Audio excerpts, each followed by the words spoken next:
Sa ating mundo ay marami pang mga nilalang na hindi pa natutuklasan. Mula sa nilalang na naglalabas ng kakaibang bagay sa kanyang bibig, hanggang sa nilalang na mayroong mukha na tiyak na mapapatalon ka.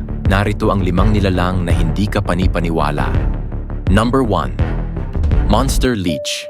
Magsimula tayo sa isa sa mga pinakakamanghamanghang nilalang, ang Giant Red Leech ng Kinabalu. Ito ay isang malaking leech na may maliwanag na orange-red na kulay at iba sa karamihan ng mga kapareho nito. Ang pagkakaibang ito ay makikita sa kanilang dieta. Hindi katulad ng iba, hindi ito umiinom ng likido mula sa biktima nito. Sa halip, kumakain ito ng mga higanting uod. Sinisip-sip ang mga ito na parang spaghetti at nilulunok ng sabay. Ang kamanghamanghang leech na ito ay matatagpuan lamang sa bundok Kinabalu at ito ang pinakamalaking uri nito na maaaring umabot sa higit 20 pulgada ang haba. Namumuhay ito sa basa-basang dahon at lupa at kadalasang nakikita sa panahon ng malakas na ulan. Number 2. Hybrid Armadillo. Ang nakakabinging nilalang na ito ay nagulat sa mga magsasaka nang makita nila ang isang armadillo na may mukha ng tao sa gitna ng gubat. Mukha itong sanggol na tao na nakasuot ng costume ng armadillo. Ngunit sa mas malapit na pagtingin, parang hybrid armadillo ito.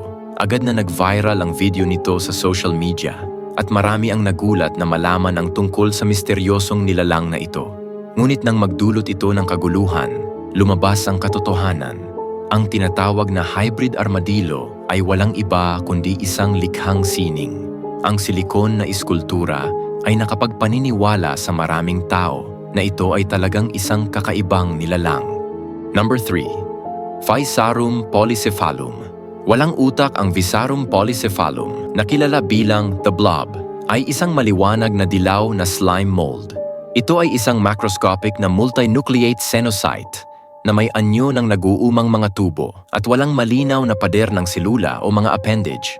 Ang organismong ito ay may shuttle flow na ritmo na dumadaloy pabalik-balik at nagbabago ng direksyon tuwing 100 na segundo.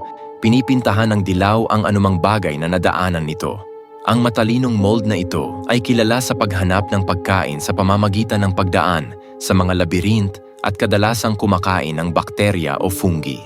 Madalas itong matagpuan sa malamig, mamasa-masang at madilim na mga lugar tulad ng mga dahon at iba pang organikong labi sa mga kagubatan. Number 4. Coconut Crab. Ang palm thief ay nagulat sa mga siyentipiko nang basagin nito ang isang niyog gamit ang malalaki nitong pincers.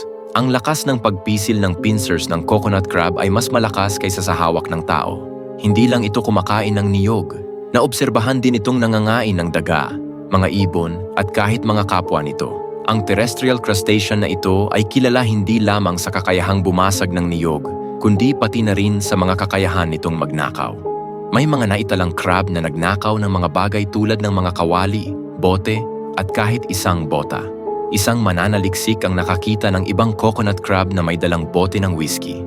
Ang pinakamalaking arthropod na ito, na umaabot sa 3 talampakan, ay karaniwang matatagpuan sa mga coastal forest na may maraming bitak sa bato at lupa para sa paghuhukay ng mga lungga, lalo na sa paligid ng Indo-Pacific Ocean. Number 5. Pink Slug.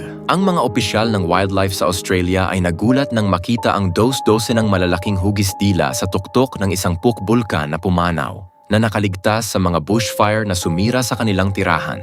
Ang giant neon pink slugs na ito ay hindi matatagpuan sa wild sa ibang bahagi ng mundo, kaya ang makita ito ng personal ay isang espesyal na karanasan. Ang mga makulay na nilalang na ito ay fungivores, kumakain ng algae, amag, at lumot sa pamamagitan ng pagwasak sa material ng halaman at ginagawang mayaman sa sustansya ang lupa na tumutulong sa paglaki ng mga halaman. Karaniwan silang naghahanap ng pagkain sa mahamog na mga gabi at kadalasang nawawala sa umaga upang makaiwas sa mga tuka ng laughing kookaburra o pied kurawang.